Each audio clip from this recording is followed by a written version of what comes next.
त्वं हीनः पिता वसु त्वं माता शतक्रतु बभूविथ अदतिषुं नमिमहे। ॐ यां मेधां देवगणाः पितरश्च उपासते तया मा मद्य मेदया अग्ने मेधाविनं कुरु। ओम शांति शांति शांति। सभी दर्शकों एवं श्रोताओं को हमारा हार्दिक अभिवादन। आर्य सभा मॉरिशस की तरफ से साल 2023 के इस प्रथम अमृतवाणी कार्यक्रम में हार्दिक स्वागत है।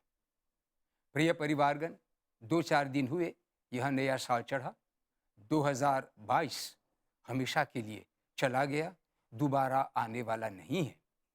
23 के बाद 24 आएगा, 24 के बाद 25, इसी प्रकार साल बढ़ते जाएंगे। साल के अंतर्गत नए साल 2-3 दिनों से हमने एक दूसरे को नए साल के लिए शुभकामनाएं प्रकट की। इसे आज का विषय हम इसी अभिवादन के संबंध में और अभिनंदन के संबंध में थोड़ी सी जो कि चर्चा करेंगे। कोई गंभीर विषय आज हम नहीं लेंगे, क्योंकि साल भर हम वेदोक्त विषयों की चर्चा करते रहते हैं। नया साल जब आरंभ होता है तो अनेक प्रकार की गतिविधियों में परिवर्तन आ जाते हैं। गत साल की अपेक्षा इस साल नई नई चीज़ों का प्रयोग होना आरंभ होता है। नए नए ढंग से जीना और हर प्रकार की गतिविधि में नयापन हम लाने का प्रयत्न करते हैं। शुभकामनाओं के अंतर्गत लोग यही प्रार्थना करते हैं कि लोगों का स्वास्थ्य बनी रहे, सुख शांति बनी रहे, जीवन की गति आगे बढ़ते जावे। इस प्रकार की प्रार्थना सब लोग करते हैं और सब पसंद भी करते हैं कि जीवन इस प्रकार से चले। परंतु देखा जाता है कि लाख शुभकामनाओं देने के बावजूद भी जीवन की गति ठीक से नहीं चलती। कहीं कहीं पर दुख, कष्ट, क्लेश, रोग, बीमारियां, बाधाएं मनुष्य जीवन में रुकावट पैदा करती रहती हैं।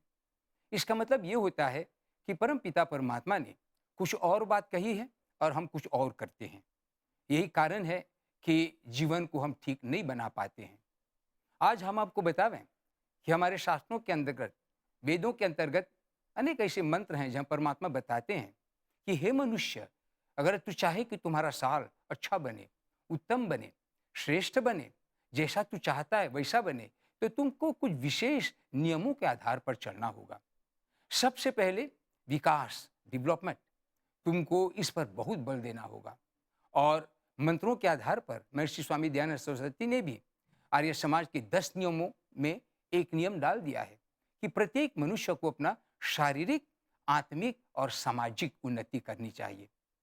अगर ये 3 क्षेत्रों में उन्नति हो तब तो साल अच्छा बनता है। क्योंकि केवल अपने घर में आनंद खुशी से रहना और अन्यों के घर में दुख, कष्ट, क्लेश हो, या अपने घर में सब कुछ भरपूर हो, या अन्य लोगों के घर में किसी प्रकार की कमी हो, या फिर देश में किसी प्रकार की महामारी, रोग, बीमारी, कष्ट, क्लेश आदि हो, तो किसी का जीवन भी अच्छा नहीं बनता है। अतः अपने जीवन के साथ साथ अन्यों के जीवन के लिए भी कामना करने का आदेश वेद देता है। अगर हम चाहें कि साल हमारे लिए अच्छा हो, मंगलमय हो, तो इसके लिए आवश्यक है कि सबसे पहले हम अपने शरीर की देखभाल करें। रोग, बीमारी हमें ग्रसे रहे तो क्या आनंद, क्या खुशी होगी। हमारे पास खजाना होते हुए भी हमें इसका आनंद नहीं प्राप्त होगा। तो इसीलिए हमारे वेद शास्त्र बताते हैं कि हे मनुष्य, सबसे पहले तो अपने शरीर का ख्याल कर। कैसे करना है? तो अन्न पहली बात है। अभी नया साल आता है, खुशहाली का समय है, लोग थोड़ा ज़्यादा ही खा पी लेते हैं। शायद जो नहीं भी खाना चाहिए वो भी खा पी लेते हैं, तो स्वास्थ्य के लिए बड़ा हानिकारक होता है। चलो उत्सव का दिन हम कर लेते हैं, लेकिन इसके बाद तो हमें सचेत हो जाना चाहिए कि कुछ भी खा लें, कुछ भी पी लें, और चाहे कि शरीर स्वस्थ रहे तो नहीं होगा। तो शारीरिक अगर स्वास्थ्य न हो, शारीरिक विकास न हो, तो साल कभी भी आनंदमय नहीं होगा। तो पहला जो क्या है, शरीर को देखना है। लेकिन इतना याद रखें कि शरीर के भीतर एक और वस्तु है जो शरीर को बनाए रखते हुए, हमारी आत्मा। अगर शरीर को हम खिलाते जावें, पिलाते जावें, उसको स्वस्थ बनाते जावें, और उसके भीतर जो आत्मा है वो बीमार पड़ी रहे, तब तो और भी गड़बड़ है। इसलिए दोनों को साथ साथ ले चलना चाहिए। शरीर भी और आत्मा भी। और इसके लिए आवश्यक है कि परमपिता परमात्मा का साथ ले लेकर हम चलें। और इसके लिए सभी धर्मों में, केवल हमारे वैदिक धर्म में नहीं, कि 2 वक्त परमात्मा के साथ संबंध हमें जोड़ना चाहिए। प्रातःकाल उठें, नहा धोकर हम लोग संध्या करें।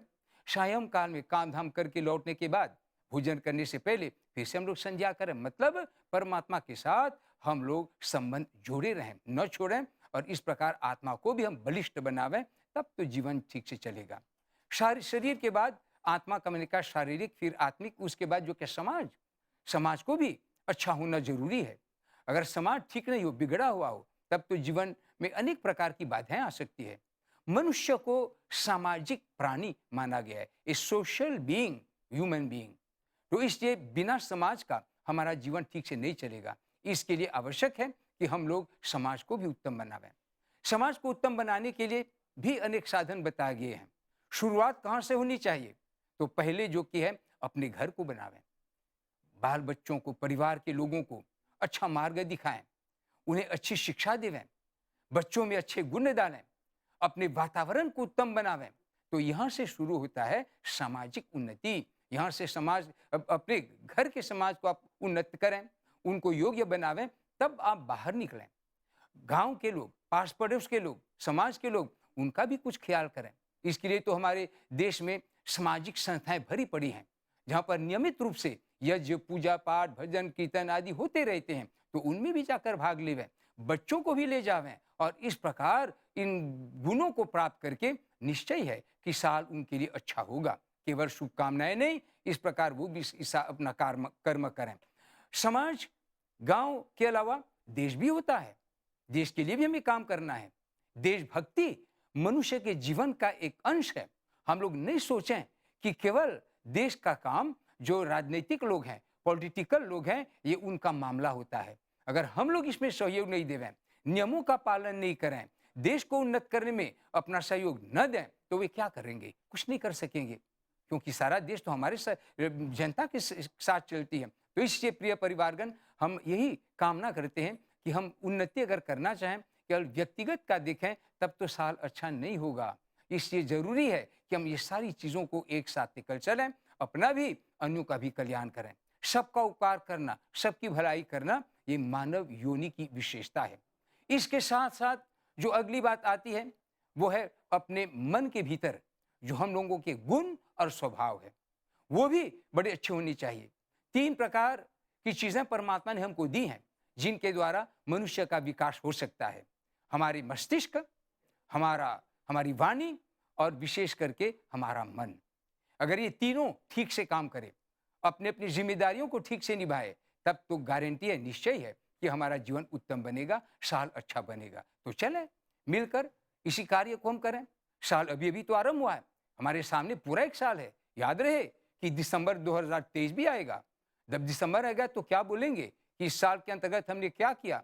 1 जनवरी 2024 आवे तो उस दिन हम क्या मंगल कामना, क्या शुभकामनाएं देंगे। अगर ये साल ही हमारा खराब रहा तो कैसे हम आगे बढ़ पाएंगे। तो चले हम सब मिलकर यही कामना करें कि हम एक दूसरे के साथ मिलकर, हाथ में हाथ मिलाकर, अपनी अन्यों की उन्नति करते हुए अपने और अन्यों का भी साल उत्तम बनावें, तब तो हम बड़े आनंद खुशी के साथ जी सकेंगे। चलें इसी बात को लेकर हम सबके मंगल कामना के लिए इस मंत्र के साथ हम आज के इस वक्तव्य को विराम देंगे।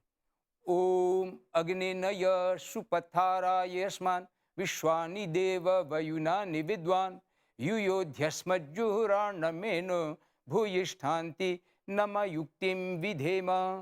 ओम शांति शांति शांति।